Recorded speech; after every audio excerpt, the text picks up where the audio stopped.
Bonjour à tous, j'espère que vous allez bien. Aujourd'hui, je vais vous parler de mon avis sur le 8e épisode de la série Monarch Legacy of Monsters. Et comme d'habitude, spoiler.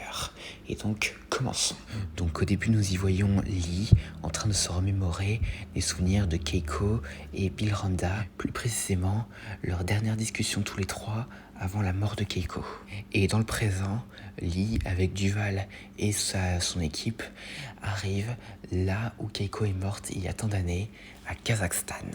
Et ensuite, après le générique, nous nous retrouvons dans un flashback des années 50 où nous voyons Lee, Keiko et Bill parler au supérieur de Lee. Et ça se passe juste après que le trio ait découvert que Godzilla a survécu à la bombe Castle Bravo.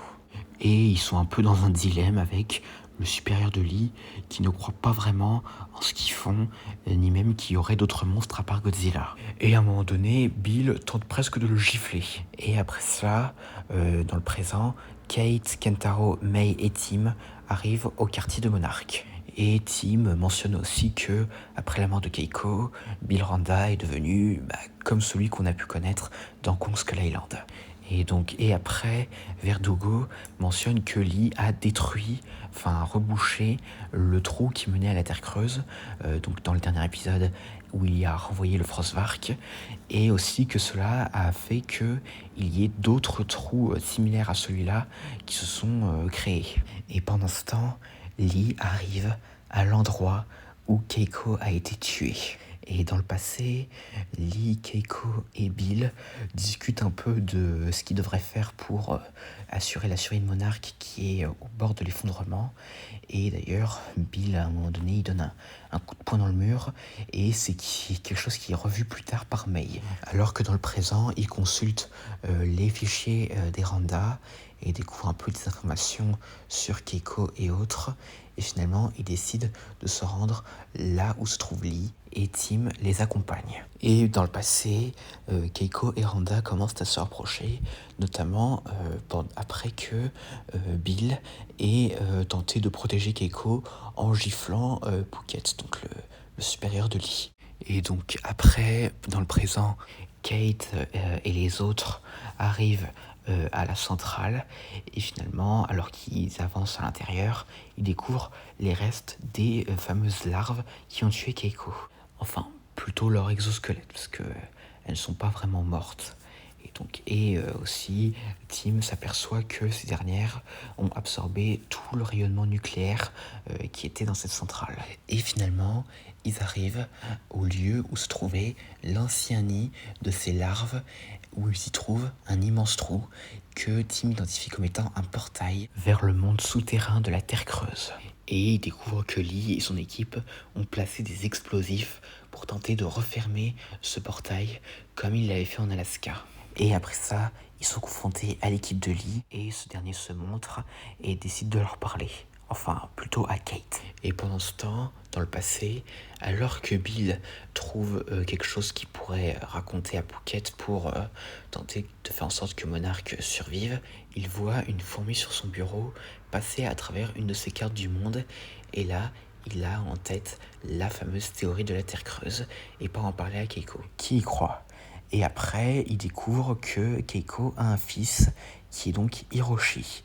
Et donc cela fait que Hiroshi n'est pas le fils de Bill, mais son fils adoptif. Et ensuite, dans le présent, Lee et Kate parlent un peu de ce qui s'est passé avec Godzilla en Algérie, comme quoi c'est une force de la nature, mais aussi qu'il y a un monde souterrain dans lequel il y est allé. Donc il parle ici de la Terre creuse. Et après, dans le passé, Lee se présente à son supérieur et là, il lui révèle que Godzilla est vivant. Et il arrive à le convaincre que Monarch ne soit pas dissous. Et dans le présent, Lee finit par faire exploser les détonateurs. Mais cependant, alors que tout est en train de s'effondrer, May tombe dans le trou. Et au même moment, une des larves qui a tué Keiko, devenue adulte, remonte et tente d'attaquer Kate. Mais finalement, il tombe. Mais Kate est aussi sur le point de tomber. Alors Lee essaie de l'aider, mais finalement, les deux tombent et le complexe s'effondre. Et c'est la fin. Alors qu'est-ce que j'en ai pensé ? Alors en vrai, il était plutôt bien. Et d'ailleurs, c'est assez riche en surprises. Alors déjà, je m'attendais pas du tout à ce que Hiroshi ne soit pas le vrai fils de Bill Randa, parce que moi je pensais vraiment que c'était vraiment son fils à lui, mais là, autant dire que je suis assez surpris. Et donc les débuts de relation entre Keiko et Bill sont assez bien. Et aussi par contre le fait que Bill ait la théorie de la Terre creuse avec une fourmi, alors ça sort un peu de nulle part, mais c'est quand même plutôt enfin voilà quoi.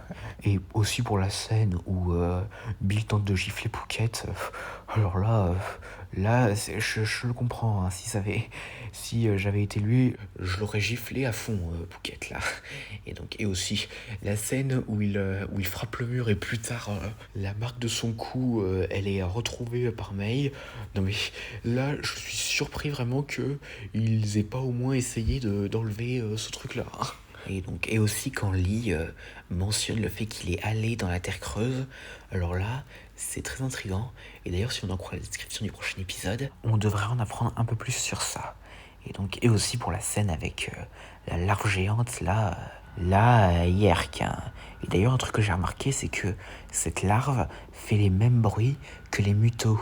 Même si, bien sûr, ce n'est probablement pas un muto. Mais je dirais que c'est personnellement une espèce cousine des mutos. Et aussi pour la fin, alors très clairement, je m'attendais pas à ce que Lee, Mei et tout, ils tombent là, parce que là, franchement, ça nous laisse un gros cliffhanger là. Et pour le reste, ça va, mais ça aurait peut-être pu être mieux. Et donc pour des théories sur la suite, alors si on en croit la description du prochain épisode, Mei et Lee seront a priori dans la Terre creuse en train de chercher Kate, et c'est peut-être là qu'on va voir ce fameux sanglier géant qu'on avait vu sur un TV spot il y a quelques temps. Et à voir aussi comment ils vont faire pour en ressortir. Et aussi là, on s'approche à très grands pas de la fin de cette saison, car il ne reste que 2 épisodes qui arriveront les 2 premières semaines de janvier. Et aussi, c'est personnellement ce qui m'intéresse le plus, à voir les circonstances de l'affrontement entre Godzilla et le dragon lion. Et donc du coup, pour ce qui est de ma note sur cet épisode, ce serait 8 sur 10. Et donc voilà, j'espère que cette vidéo vous aura plu. N'hésitez pas à dire ça dans les commentaires. Et à la prochaine.